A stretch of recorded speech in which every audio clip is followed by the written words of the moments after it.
देश में चुनावी माहौल चल रहा है। मथुरा में दूसरे चरण में मतदान हुआ है। भारतीय जनता पार्टी की तरफ से हेमा मालिनी जो है यहाँ से प्रत्याशी रही थी। साथ में अगर हम बात करें तो पिछली बार की अपेक्षा मथुरा में काफी कम प्रतिशत मतदान हुआ है। उसके लिए क्या वजह रही है, किस तरीके से रही है, हमारे साथ वरिष्ठ पत्रकार हैं, उनसे हम बातचीत करेंगे। सबसे पहले बात करें, चुनाव को किस तरीके से देखते हैं? चुनाव बड़े सौहार्दपूर्ण ढंग से ब्रजवासियों का और सारे लोगों का, सामाजिक संस्थाओं का, जिला प्रशासन का मैं धन्यवाद दूंगा कि इतनी शांति से मतदान संपन्न हुआ है। और रही बात कम की, तो इस समय जो हमारे यहाँ पहले दूसरे चरण में मतदान हुआ 26 तारीख को, उस समय लोगों के जो किसान वर्ग है वो फसल अपना जो पूरी साल बेचारा खेती किसान करता है, तो वो फसल में लगा हुआ था। और वैसे भी गर्मी उस दिन बहुत ज़्यादा थी। और ये सीज़न हमारा धार्मिक स्थलीय है, तो लोगों के बच्चों के पेपर खत्म हुए हैं, कहीं जाना है, आना है, उनके इस तरह से थोड़ा-सा असर पड़ा है। वैसे शांतिपूर्ण रहा। अगर बात करें तो क्या लगता है आपको, किसका बड़ा भारी रहा है और किसको नुकसान हो सकता है? देखिए, ये इस बार जो मथुरा का जो चुनाव हुआ है, हर बार मथुरा में त्रिकोणीय संघर्ष या सीधी आमने-सामने टक्कर थी, वो इस बार ऐसे कुछ दिखाई नहीं दी। अगर हम बात करें, जैसा हमारे साथी हैं वरिष्ठ पत्रकार उपमन्यु जी ने बताया कि मौसम का भी रहा, गर्मी का, तो मैं अगर बात करूँ तो पिछला जो चुनाव था, उस समय भी यही समय था, यही डेट थी और ऐसा ही मौसम था। लेकिन उस बार मतदाताओं में जो उत्साह था, इस बार उत्साह देखने को नहीं मिला। और उसका सीधा-सीधा मैं देखूँ, अगर कोई भी पार्टी हो, चाहे वो भाजपा हो या बसपा के प्रत्याशी रहे सुरेश सिंह, उन्होंने प्रचार किया लेकिन जनता तक नहीं पहुंच पाए। और जनता, सबसे बड़ी बात है कि मतदाता 5 साल में एक बार उसे अवसर मिलता है, जब प्रत्याशी और पार्टी उसके द्वार तक नहीं आ रही, तो जनता ने भी इस बार उत्साह कम दिखाया। और यही एक वजह मेरे अनुसार ये रही कि इस बार मतदाताओं ने उसमें रुचि कम दिखाई मतदान में, तो मतदान का प्रतिशत गिरा। हालांकि आपने कहा कि किसका पलड़ा भारी रहा, तो यहाँ एक तरफा चुनाव नजर आया। भारतीय जनता पार्टी की प्रत्याशी हेमा मालिनी है, वो इस बार जीतती हुई नजर आई है, कि उनके सामने विपक्ष कमजोर रहा। विपक्ष के पास प्रत्याशी दमदार नहीं रहे, और प्रत्याशी को लेकर ही चुनाव होता है।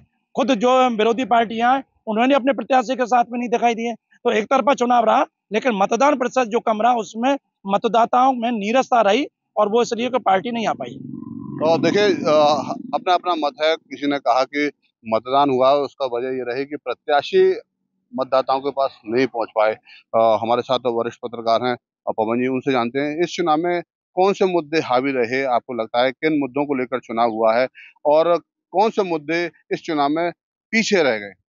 देखिए, मथुरा सहित पूरे देश में इस समय मध्यम वर्ग में जो नीरसता रही, मध्यम वर्ग की जो अपेक्षा सरकार ने की है पिछले 2 कार्यकाल के दौरान, उसकी वजह से वोट परसेंटेज सबसे बड़ा कारण रहा, जो कम रहा है हर जगह। मध्यम वर्ग की नीरसता, मध्यम वर्ग की वजह से ही वोट डालने लोग ज़्यादा से ज़्यादा थे। मध्यम वर्ग के लोग गए नहीं, जो शेड्यूल कास्ट से लोग थे और या अल्पसंख्यक वर्ग के लोग हैं, उनका तो जो परंपरागत है, वो अपनी हिसाब से डालते रहे हैं। मथुरा में मौसम का तो था ही हाल, लेकिन सबसे बड़ी बात तो आप जो कहेंगे कि मथुरा ही क्या, पूरे देश में ही मध्यम वर्ग की निराशा की वजह से ये वोट परसेंटेज कम रहा। और रही बात मथुरा के फैसले की कि हेमा मालिनी क्या हैट्रिक लगा पाएंगी, ज़्यादातर जिस तरह लोगों ने वोट परसेंटेज की है और जो लोगों से हम लोगों ने भ्रमण किया, पता चला हैट्रिक लगाने की स्थिति में वो हैं मथुरा में। आपका कहना है कि जो मतदाता था उसका रुझान कम है, लेकिन जो डबल इंजन की सरकार है उसमें तमाम मुद्दे ऐसे थे जिनको उन्होंने लोगों को अपनी तरफ कहीं ना कहीं जोड़ने का प्रयास किया। राम मंदिर का मुद्दा ऐसा था, सीमाओं की बात करें, लगातार तमाम योजनाएं चल रही हैं, उसको लेकर किस तरीके का आप मानते हैं, उसके बावजूद भी रुझान कम देखिए, क्यों? राष्ट्रवाद, हिंदुत्ववाद और भाषावाद की बात करेंगे, वो सब सारी चीज़ सही है, पब्लिक उस चीज़ को पसंद करती है, ठीक है। लेकिन जो बेसिकली चीज़ महंगाई और बेरोजगारी पे था, उस पर ना तो सत्तारूढ़ पार्टी ने छुआ, ना विपक्ष के लोगों ने कहा। उसकी वजह से लोगों में अब इस बार पहली बार चुनाव हुआ होगा आज़ादी के बाद देश में हमारे में, जहाँ कोई मुद्दा ही नहीं था, जो जनता से जुड़ा हुआ मुद्दा था, उसके बारे में किसी ने बात ही नहीं करी। उसने किसी ने बस केवल एक दूसरे पे आरोप, जिस तरह बड़े स्तर पर हमारे पॉलिटिशियन और राजनीतिक जो आरोप लगा रहे हैं, एक दूसरे की भाषा कर रहे हैं, उससे आम जनता भी बड़ी निराश है। काफी समय मतलब लोगों ने अपना इस चीज को समझा, लेकिन लोगों की समझ में नहीं आई। जो महंगाई मुद्दे या किसी चीज पे, बेरोजगारी पर, नौकरी पर, रोजगार पर जो सरकारों को चर्चा करनी चाहिए, वो किसी पर भी नहीं हुई। सारी चीजें, ये बहुत बड़ा कारण रहा है चुनाव का। देखिए, अगर हम बात करें तो आप क्या मानते हैं किस तरीके का रुझान रहेगा चुनावों में? देखिए, मथुरा में जो सेकंड चरण में जो मतदान हुआ है वो जो 10 जिले थे, 10 लोकसभा क्षेत्र में सर्वाधिक कम हुआ है। सबसे ज्यादा इसमें अमरोहा में हुआ है। तो जो कम वोट पड़े हैं उसके बारे में हमारे जो साथी हैं उपमन्यु जी और पवन जी और जो है गोस्वामी जी ने बताया, उसकी वजह ये भी रही कि यहाँ कोई ऐसा राष्ट्रीय मुद्दा और स्थानीय मुद्दा कोई हावी नहीं रहा। जो मुद्दा होता है, जब एकदम लहर चलती है तो लोग निकलते हैं। बड़ा एक तरीके से निराशाजनक और एक हतोत्साहित करने वाला एक चुनाव रहा। इस चुनाव में ये जरूर देखा मतदाता ने, मथुरा के मतदाता ने, कि यहाँ पर जो हेमा जी ने जो विकास कार्य कराए हैं उस पर थोड़ा सा ध्यान दिया। और बाकी का राष्ट्रीय स्तर पर जैसे कि हमारे और साथी बता रहे हैं, महंगाई का मुद्दा या और भी जो चीजें हैं जैसे राम मंदिर मुद्दा, वो कहीं नहीं चला। और ये जो चुनाव है, वैसे कुल मिलाकर के मथुरा के अगर परिप्रेक्ष्य में देखें तो कुल मिलाकर के हेमा मालिनी जी को पांचों विधानसभाओं में वोट का जो प्रतिद्वंदी बने हैं वो अलग अलग हैं। जैसे कहीं किसी विधानसभा में बसपा से उनकी टक्कर रही है, कहीं कांग्रेस से रही है, कहीं एक निर्दलीय प्रत्याशी रहे हैं अकबरपुर के, एक ठाकुर साहब हैं भानु प्रताप वहाँ रहे। लेकिन हेमा मालिनी यानी भारतीय जनता पार्टी को वोट सभी जगह मिला है। ये एक एक सिचुएशन ये बनी है। और अगर प्रदेश स्तर पर अगर हम देखें तो यहाँ बहुत शांतिपूर्वक चुनाव हुआ है। अब 4 तारीख को पता चलेगा कि यहाँ कितने मतदान जो है कि हेमा जी कितने वोटों से जीतती हैं। वैसे संभावना उनकी ज्यादा है।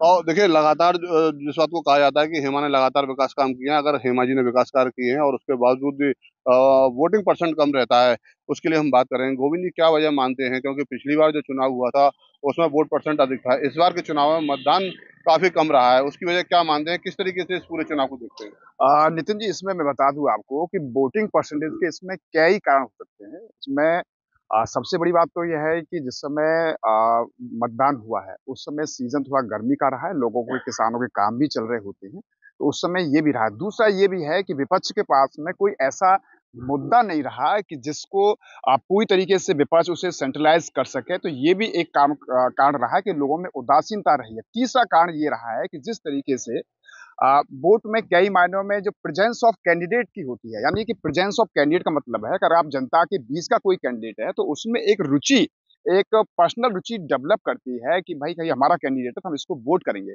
तो मैं समझता हूं कि प्रेजेंस ऑफ कैंडिडेट की भी एक कमी रहती है कि जनता के बीच में कैंडिडेट का न जाना भी, चाहे वो किसी भी पार्टी का, मैं किसी पार्टी का नाम नहीं ले रहा हूं, तो ये भी है। यानी चुनाव के टाइम अगर कैंडिडेट निकल के आएंगे तो रोम में बहुत ज्यादा रुचि नहीं रहेगी।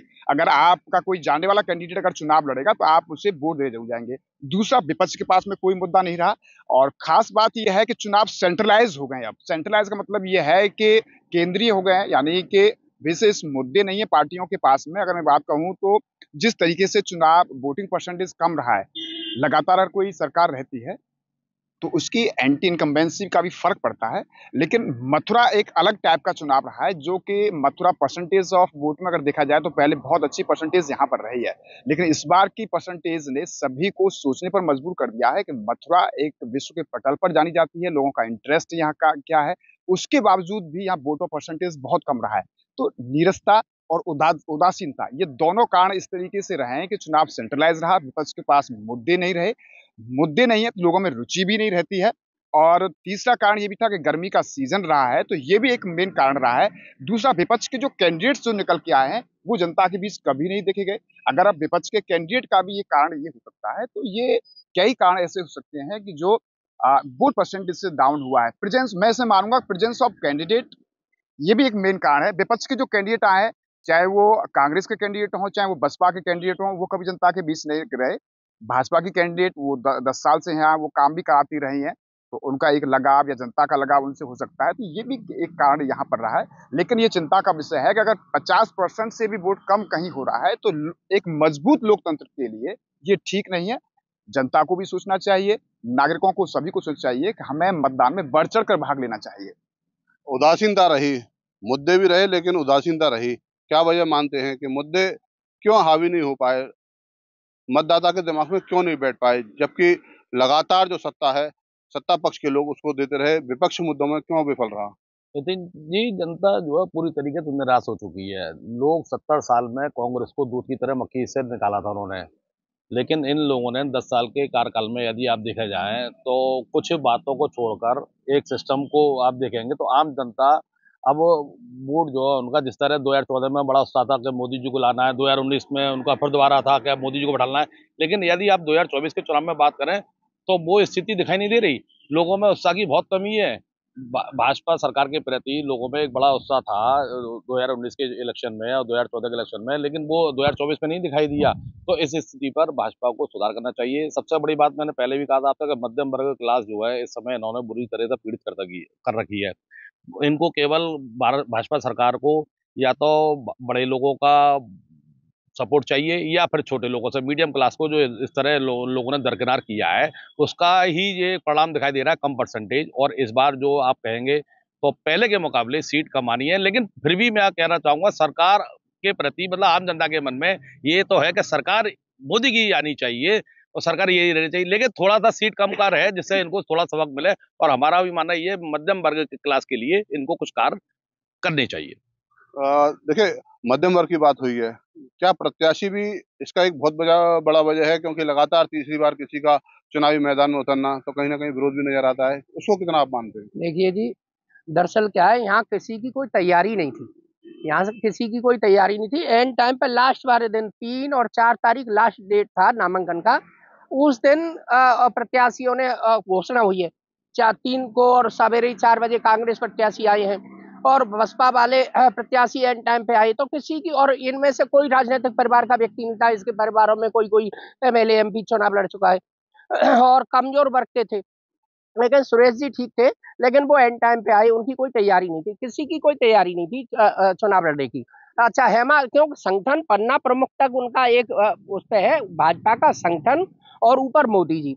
हेमा जी की नाराजगी थी कि वो कम मिलती हैं, लेकिन वो नाराजगी ज्यादा नहीं चली। हाँ, प्रत्येक विधानसभा में अब ये है कि प्रत्येक विधानसभा के अंदर हेमा जी जीतेंगी और यहाँ से तीसरी बार वो जीतेंगी। और ऊपर जो रुझान है, जैसा मेरे भाई पवन जी ने, वरिष्ठ पत्रकार, इन्होंने बताया कि मोदी जी को ही सरकार चाहते हैं लोग उत्तर प्रदेश में विशेषकर, कि हाँ तो कुछ ऐसा हो कि इनको एहसास हो मध्यम वर्ग का। तो ये बात सही है कि मोदी जी की सरकार बनेगी, लोगों में ये है। यहाँ धार्मिक नगरी है और धार्मिक नगरी के लिए इन्होंने बहुत कुछ किया भी है। और मथुरा, अयोध्या, काशी तो इनका मुख्य मुद्दा है। अगर उसी के लिए वहां से ही हारेंगे तो फिर जीतेंगे कहाँ से? इसलिए यहाँ से जीत बीजेपी की ही होगी, 1001% होगी, और लोगों की इच्छा भी है।